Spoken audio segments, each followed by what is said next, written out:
Are you ready, Joel, for the actual intro? Yeah, for sure. Let's go. Okay, exciting. Hello and welcome to the first English episode of Målvaktsfokus podden with me, Pontus Boman. And me, Joel Abrahamson. And for this episode, for the first time ever, we are live on Instagram. And we are trying to get the contents of this podcast from the questions given to us in the Instagram Live. Yeah, and we received 2 questions as we speak. So, do you want to dig in right away to one of them, or? Absolutely. So, how do you keep up training during vacation without your normal equipment? And the first question was, how do you keep focused during a full game? Should we give a shout out to the guys that sent the question? I think this is a good idea. So, you will have to excuse any incorrect pronunciation of names and stuff. So Asiot Boy 5, how do you keep focus during a full game? Joel, do you have any tricks? I don't know, that all depends. If a game, like if you're pressured all game, you're gonna be focused no matter what. Or maybe it's not the right thing to do for you if you're like looking up on the crowds or something like that when your team is on defense. But if it's like a regular game where your team attacks a lot and their team attacks a lot, you're gonna have times when you have nothing to do. And what I tend to do is I speak a lot. Like I talk a lot with my teammates, I help them, that keeps me in the game. So that's one thing I do. Right. Just help them with communication, so it doesn't just become time where I stand and I do nothing, because I tend to get dizzy or unfocused or what to say. So so that's a thing I like to do to keep focused. Just talk a lot and just keep your brain active all the time. Yeah, and spread energy and stuff like that. So on the same topic, by the way, I heard this thing that Joel Lundqvist from New York Rangers, that he does. Henrik. Oh Lundqvist. Yeah, I said Joel. Yeah, Henrik Lundqvist. Sorry, yeah. That's gonna discredit me as knowing anything. So Henrik Lundqvist, obviously, I think it was him. He said that he divides every period into a 5-minute period. Yeah, I like to do that too. Yeah, I think that's a pretty cool idea. So, from the way I understand it, you can tell me if you understood it differently. He starts counting from the first second up until 5 minutes of the game has been played, or the period has been played. Yeah. After which he can like tick the box and just say, check, I finished the first 5 minutes. Now I only have 3 more 5-minute periods to play. Yeah. Because it is more difficult for... Sorry? That shortens the periods, the games, so it doesn't seem so long. Exactly. Then you don't have to keep focused for 20 minutes. You only have to have it for 5. And then for another 5, and then an additional 5. I think that's a pretty cool idea. And what's important to do if you do that, because when I started doing that, I was like, I set up goals for my 5-minute periods. So I was like, I'm not gonna let more than 1 goal in this 5-minute period. But that's not a good thing to do, because if something happens, like you let in a goal and maybe you let in another goal, you're gonna be disappointed, even if you're playing well. So if you break it down to 5-minute periods, just don't set up goals in that way, because it will only disappoint you in the long run. Alternatively, set up those goals, but have a backup plan for what happens if you don't actually achieve those goals. Yeah, maybe. So that you're not disappointed, because I kind of like the aspect of, let's call it aiming for the stars or whatever, that you set the limit for yourself, 1 goal per 5-minute period or something. And then once they score that goal on you, then you can just, instead of saying I failed with this goal, you just reset the goal to another thing, which could be, now I'm going to keep it at just 1 goal for the rest of the 5-minute period. Yeah, if you manage to do that, then I would say you're fine, but it didn't work for me, so, but that's just me, so. Yeah, I'm not saying it's going to be an easy thing to do, because again, you are the one with more experience from playing a much larger quantity of games, and also playing more high-profile games than me, because again, I stopped playing a very long time ago, and I did some Division 6 games, as we talked about yesterday. So again, not being the active goalkeeper, I can just take the advice that I hear and then let people try them, and they can tell me what they think. And so I think your feedback here is very much appreciated, because you're the one who've actually tried these things. Yeah, I suppose. Should we move on to the next question? Yes, we should. And the person who asked the question, if you feel that we didn't answer it properly, feel free to say so in the comments, and we will get back to it, of course. And the second question, now I had to scroll a little bit in the feed. Yeah, it's from Dante, 1974. Dante, 1974. How do you keep up training during vacation without your normal equipment? Well, I don't know. first of all, I don't think you should be scared to practice without your equipment for a while. It doesn't, because I talk a lot to our physical coach about this, that it doesn't always have to be extremely specific to what you're doing. So if you're a pole vaulter, your only type of training can't be jumping with the pole. You have to do other stuff, and I think it's the same for us. You need to train your body in lots of different ways that doesn't just include being in your gear. So don't be afraid to do other types of training, because doing the same type of training for too long is going to set you back in mobility. I agree. Another aspect of it, if you didn't mention it, is if you train without equipment, you're gonna be hungry for training with equipment later on. So it's good to be hungry. It is good to be hungry in that sense of the word. Yeah, exactly. So if I'm all the time on the court, it's gonna get like I'm gonna get sick of it eventually. So it's good to take a break and do something else for a while. Absolutely, I agree. So what we do in my club is that we try to get, during the summer this year, we did at least once a week with goalie gear on, and the rest of the week was just, let's say, call it normal physical training. And I think for the summer time, once a week is well more than enough, because again, you kind of need that hunger, and you need to not get too stuck just doing stuff that you can do in goalie gear. However, on the contrary, then I do think it's important to get your practice in with the goalie gear. So make sure that it is like once a week. And the thing is, keep it simple. You don't need to have 6 players and a whole field to practice. You can do a lot of stuff in your, well, depending on how your situation looks, but if you can put on the knee pads and a pair of pants and just make the movements anywhere, make some movements, do some goalie-like moves and do some goalie-like stretching, I think that will actually get you a long way, and that doesn't require that much, really. No, that's true. I would say that's a very good tip also. Yes, just keep it simple. To practice your movement. That's the most important part of the game, if you ask me, at least. So yeah, because if you can't move, then you need to be really huge and just sit far back. And then I mean really huge. Yeah, and so hopefully that was an adequate answer to this question. If not, then let us know again in the comments. We have a question from Johan Ahoy.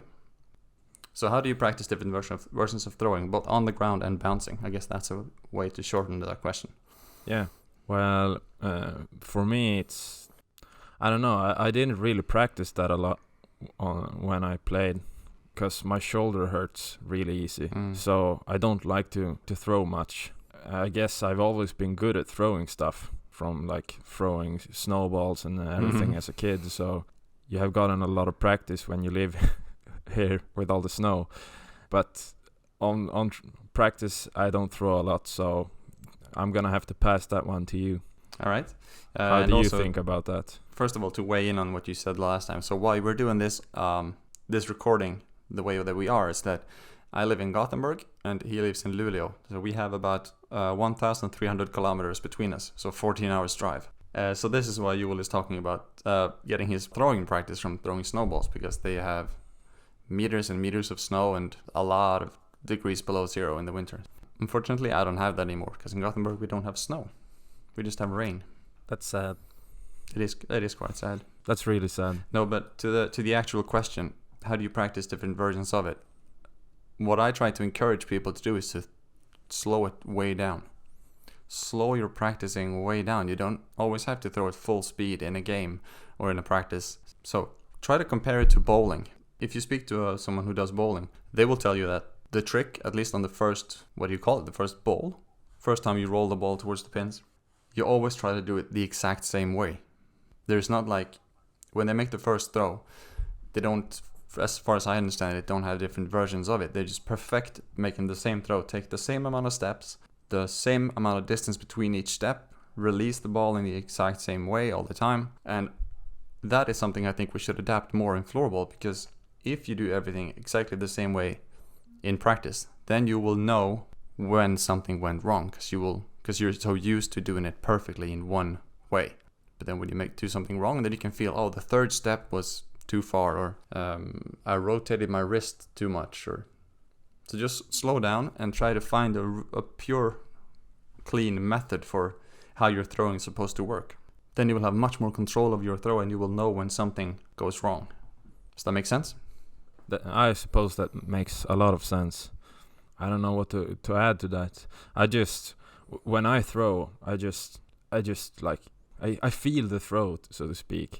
I can see where I want to throw on it, and I guess I don't think about it that much. I just toss the damn ball. Yeah, and some people are fortunate enough to have it that way, that they can just feel and they know how it's supposed to feel, and then they know how to make it feel the way they want it to feel. Yeah. But unfortunately, not everyone has that. No, and that's. I guess I'm lucky in that sense, but of course I've made bad throws too, and the problem with most of my bad throws is my feet placement. I think I can always feel like, oh damn, I'm right-handed, so I throw with my right hand. So my left foot is gonna be the foot I put in front of me when I toss. Yeah. And if my toes point in the wrong direction that I'm supposed to throw, then most of the time I'm gonna overthrow. So I'm gonna be off by a meter or two then. So I think the toes need to point in the direction you want to throw. Yeah, so they're basically, you have a routine for knowing how your throw is supposed to go if you just put your feet in the way that you want them, and then you can identify when that went wrong. Yeah, I don't think about it in the heat of the moment, but most of the time when I throw a long throw, if I go off, if my throw's off, I can feel afterwards, well, my feet wasn't placed the way I want them to be. I don't think about it when I throw, but when it happens, But afterwards, you know. Yeah, afterwards, you know. Yeah, that kind of actually that feels like it's along the same line that I was saying, that you have this routine, and yeah, I suppose I have. And it's easy to identify. But then when you slow it down and you get more control over it, so you don't even need to be on the court. You can be wherever and practice the arm movement. Once you have full control over how the move's supposed to feel, then you can start to change it. But if you're throwing differently every time, then it's going to be hard to add a different variation of your throw, because it's not ever the same. So you need to find your normal throwing, your basic throwing, and then you can add a spin to it, so to speak. After that, I think that would be my advice. But if anyone in the chat has any better suggestions, please let us know. I would like to add a last thing about the throw. If you're gonna spend time in practice on the throw, I would spend most of my time on practicing the short throw, like a quick short throw to start a counterattack, because when you're gonna start playing on the elite level, it's gonna be hard to throw the long throw. You're not gonna serve some like breakaways all the time. So if you can throw it short and fast with precision, that's gonna be the most important throw you can learn. So if you're gonna spend time on it, spend more time on the short throw. I that's my suggestion anyway. I absolutely agree. Get confident throwing. Yeah, get confident throwing, even though it's like traffic or a crowded situation. Get comfortable going out there and just making the short throw. Absolutely, I absolutely agree. So when I watch back our games that we play with Pixbo in the SSL, that is absolutely the most common throw that we see, where the goalie would just make the save, take the rebound, and then quickly release it to one of the defending players going for the counterattack, within like maybe 5 to 10 meters away max. Yeah. And here's something interesting I often hear about throwing. When you're watching from the sidelines, as I do, and you see a situation where the goalie had an opportunity to throw but didn't, I very often hear goalies say, well, the players never run when I throw. And then that becomes kind of an interesting circle or a downward spiral. So the players never run when the goalie throws, so the goalie stops throwing, which then makes the players even less keen to run. And then I try to encourage goalies to just throw, and that way teach your players that when I get the ball, I'm going to throw it. You're gonna have to run to get it, and eventually they will learn that, oh, he or she has the ball, I should run. That's a good point. So it's a way of teaching your players to run, but just throwing it and showing them that, look, I can throw it that far, that quick. If you go get it, we can actually attack. That's a good point. I have a question for you. Let's hear it. It's gonna be a tricky one. So, if you could choose just one thing, one piece of advice to hand on to a goalkeeper, what do you think is the most important piece of advice? I don't know, really. Either never give up. Like, there's always gonna be a second chance. You're always gonna get one more opportunity if you just stick with it. It's either that or always strive for, what's the word? Utveckling? Development? Yeah. Improvement? Always strive for improvement. Don't strive for results. And that's advice you gave me. Oh, really? Yeah, you mentioned it on the first goalie camp we had in Boden. Always strive for improvement. Don't strive for results, because results doesn't lead to improvement, but improvement always leads to results. So one of them would be my advice to stick on to. I recognize saying that now, and I'm really happy that I made that statement. I can stand by that statement completely. Development will always lead to results, not always vice versa. Do you have any advice you would give? Yes, I think my main piece of advice would be to work on acceptance, because I think that's what tripped me up the most when I was playing, and is what I struggle with on a daily basis, basically, as well. Is that when stuff doesn't go your way, or when they score on you, or the practice is boring and you feel you've reached a plateau in your development, you're not taking like huge steps forward anymore. I mean, work on acceptance, because acceptance is what I believe is going to help you get over whatever's troubling you and let you move on. Because unless you move on, then what's in the past is always gonna continue to be a problem. Basically, it's the same. That's basically what they say in Lion King, isn't it? I didn't hear you there. Leave the past behind you. Yeah. Yep. The Timon and Pumbaa quote. Lämna det bakomflutna före dig. That's what he says in Swedish. Which is exactly. And now we have. So if I got this question wrong, Johan Ahoy, then please feel free to correct me. So word for word, the question is teamwork from goalie to other goalie. To other players. From goalie to other players. Oh yeah, I even read it wrong. From goalie to other players. So I interpret that as, how do you talk to your defenders? What do you tell them to do during a game situation? How do you read that question? I read it quite the same. And like, how do you make everything click? Like, I know where the defender's gonna be, so I know where the weak point is gonna be in our defensive systems, and the defender knows where the forwards, or whatever you call them, and the center is gonna be, so they know, like, how do you make it all work? How do you get the chemistry? Right. And communication is part of that, so that's how I interpreted it. Yeah, that's a very interesting topic, I believe, because many goalkeepers, including myself when I was playing, I had no clue about tactics, like less than no clue. Okay. So when they drew something on the board, like, and even when they started drawing an exercise on the board, this player passed to this player, at which point this player passes here and then takes this run, gets the ball, and then it's a 1-on-0 or something. I never understood. The only thing I looked for when they drew something on the board was, this is where the shot's going to be. So I was prepared for where the shot was going to be, and then I looked the first few times they performed the exercise, from the goal, and then I caught on. And then when they started talking about, we're playing a 2-1-2 or 2-2-1 or whatever, I never knew about any of it. So for me, I just tried to look at what was going on and seeing where, for example, on the left there's a player who's not being covered right now.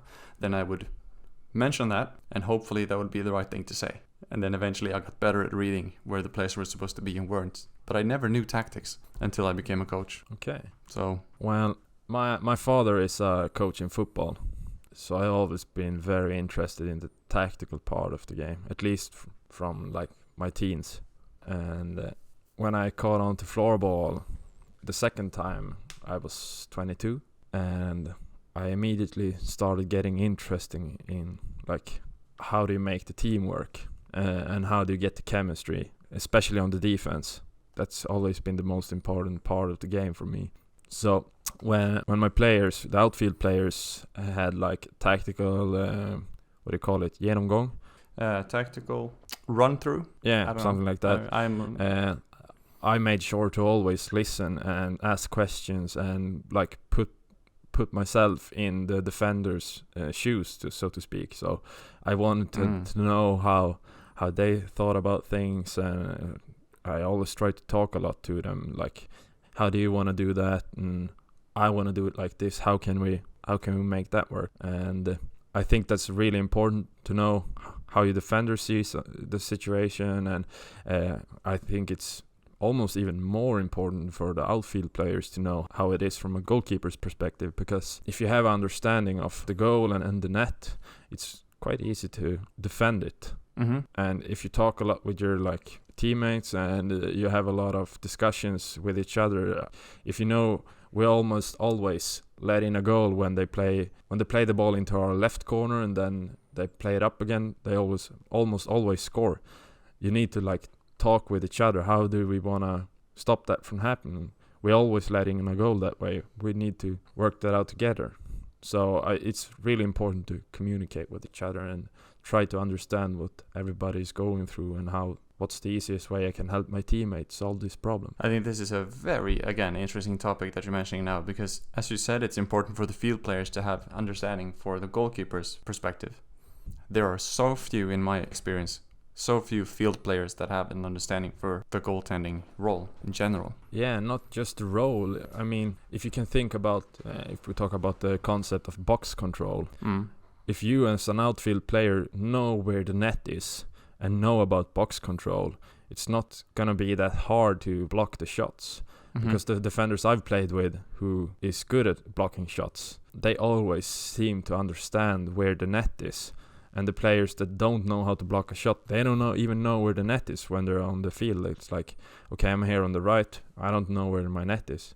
So they always stand like a few inches off from blocking the shot. So they think they're in the right lane, but they're not. So I think for those players, it would have been good to been taken out of position and like stand behind the net so they can see the field from the goalie's perspective, because then they're gonna get a view of, okay, I need to stand over there, I stand there, I need to stand over 1 inch to the left to be able to block that shot. So that's what I meant about that.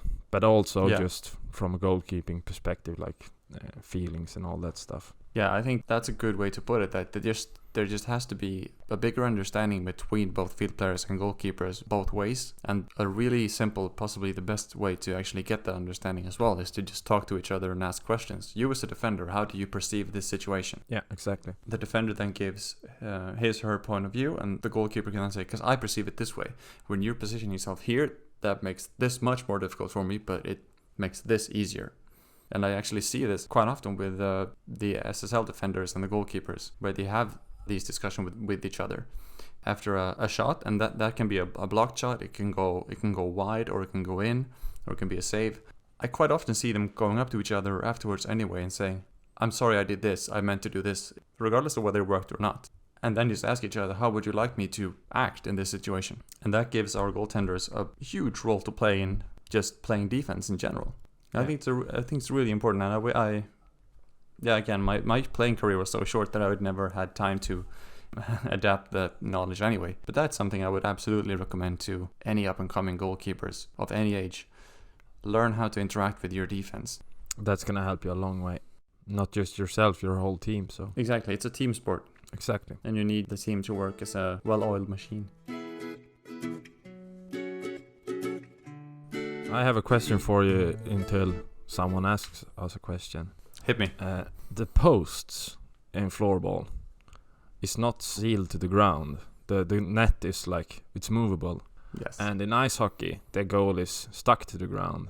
Would you like to have it like in ice hockey where the posts is stuck to the ground? Not like much, but you can just sink them down like an inch. So you could use the posts for movement.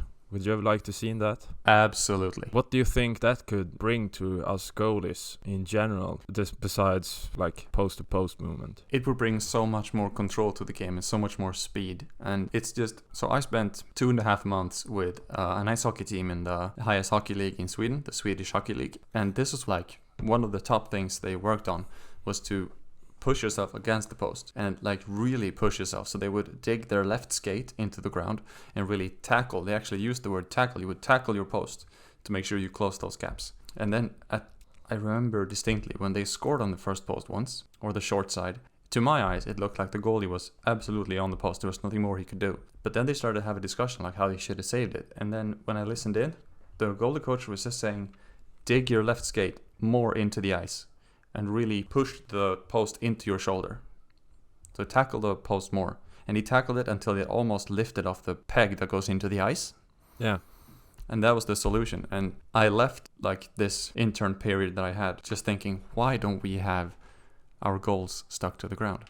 And like you said, it doesn't have to be more than 2, 3, 4 centimeters, and that would help us tremendously. And I don't think the injury risk would be at all increased. Exactly. I've heard that it's because of the injury risk. Like if someone runs into the net, it needs to be able to move. But it will. But for me, it's like, how often do someone run at full speed into the goalie net? I don't think I've ever been a part of that. I never experienced that. And the only thing I experienced because of the net is loose is problems. Like people go around the net and try to wrap it around, and they move the net so they make a goal. But I know I had the post, but they just smashed the post away, so the ball is in. And like the net is off because I moved into it, so the post is like an inch to the left or right, so I'm not sitting the right way or something like that. So it's only like bad things for me. For the outfield players, then I suppose they like it, but they have all the advantages already. So why don't give us this at least? And I think you could change the goalie game very much if the post were stuck in the ground. You can use the post in so many ways and get a lot of speed in your movement. I agree. And also, again, with the injury risk, if the peg, keeping the goal in place, were to be a few centimeters high and someone ran full speed into the net from straight ahead, the first thing they would hit is the crossbar, which would tip the goal over backwards. Yeah, we need to make this happen. Yeah, my point is if they tip the goal backwards, a peg in the front is never going to stop the goal from falling over backwards. So I really don't get it. I guess in some cases they have multi-sport arenas, so that they practice many different sports in the arenas, and that would mean drilling holes into the floor. And yeah, but they already have that in a lot of places, like for badminton, and you just put this little metal plate over it, and so it's flat. I don't know why you couldn't do the same thing. We have that problem right now in our arena, where we have the metal plates on the ground where the posts are. And so on a normal floor, the floorball net would easily move, but now they're sitting on polished metal plates. And I have literally seen our hardest shooting players hit the post or the crossbar, move the goal with a shot. And if you can move it that easily, imagine how much that complicates everything for goalkeepers.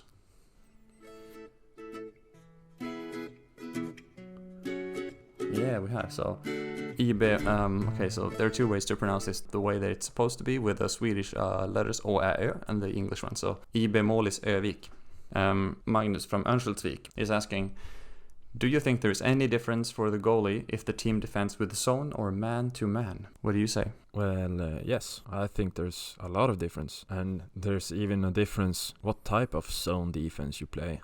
So if you play a 2-1-2 or 2-2-1 or 1-3-1 or whatever you want to play, or man-to-man, it's gonna demand different things from your goalie.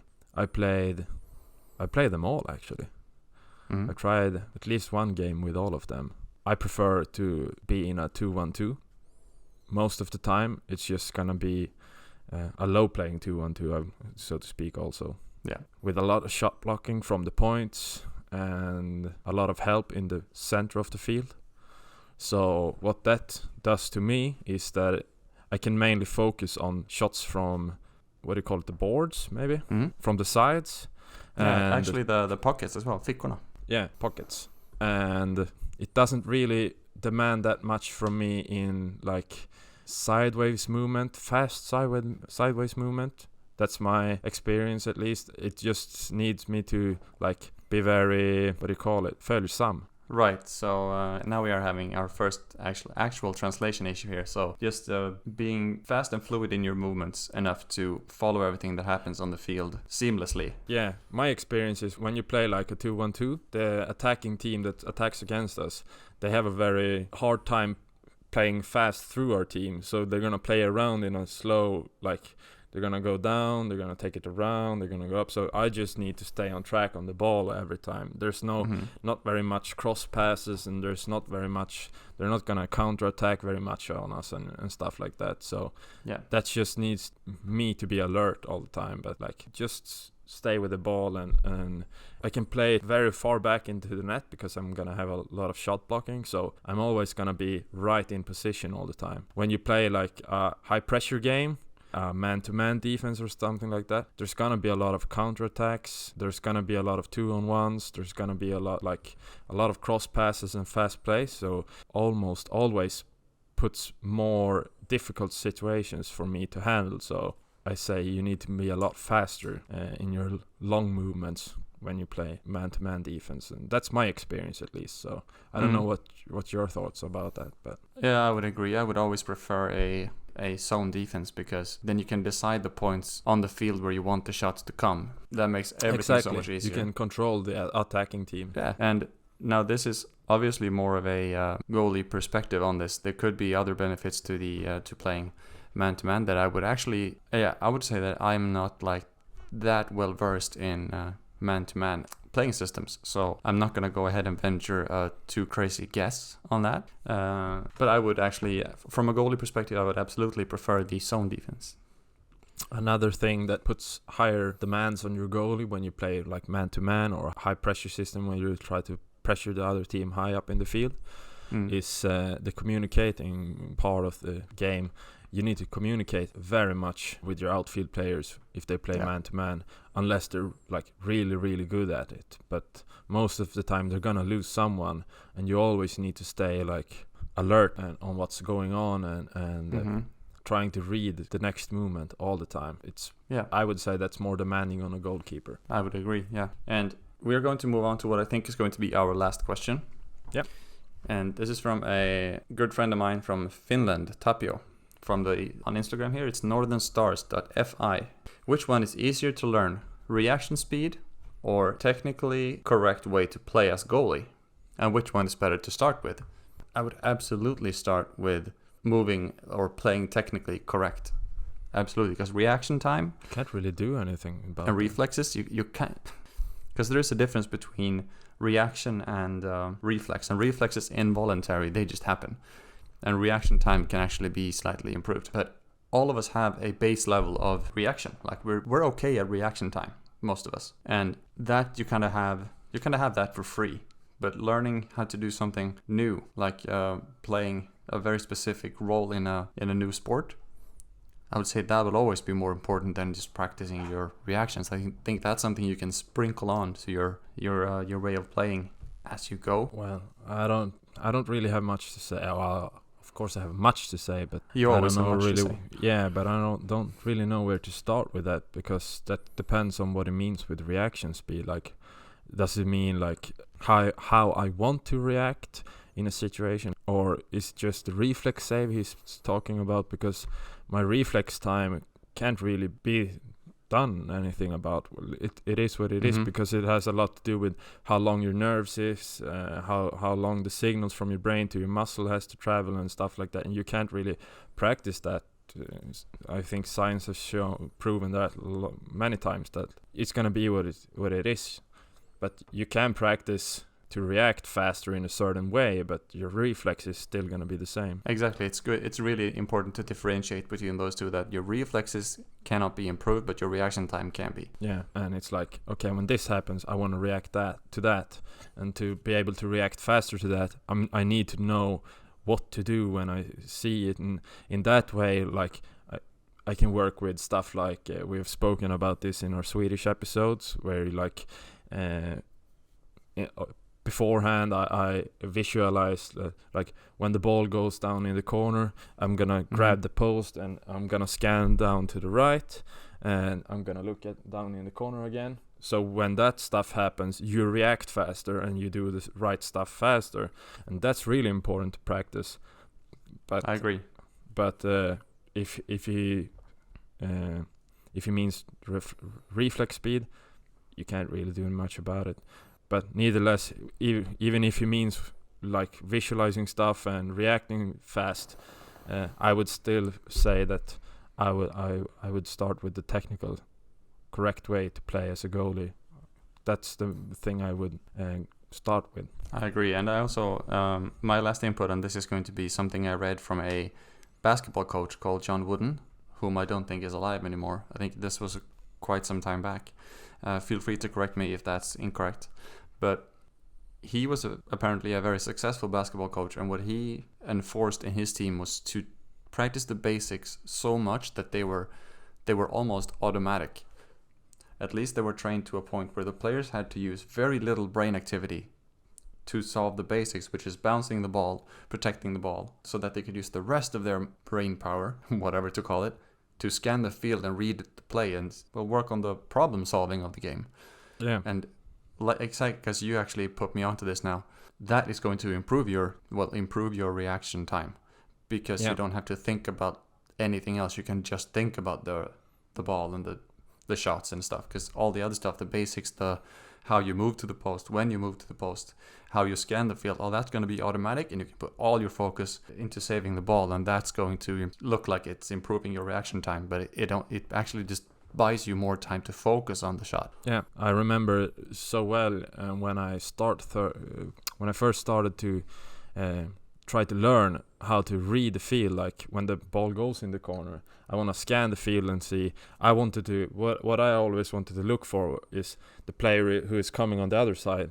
Is he a left or right-handed shooter? And I remember when I started doing this, I was like overwhelmed. Like I don't have enough time to do this.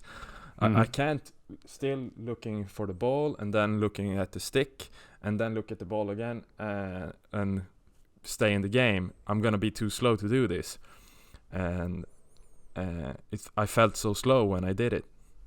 But after practicing at it for a few years, I did it in my sleep, so to speak. So, and I always take in this information now when I play, even when not thinking about it. So now I have more time to react to other stuff on the field. So it's just like you say, make it a routine, and then you're gonna have more reaction time to react to everything else.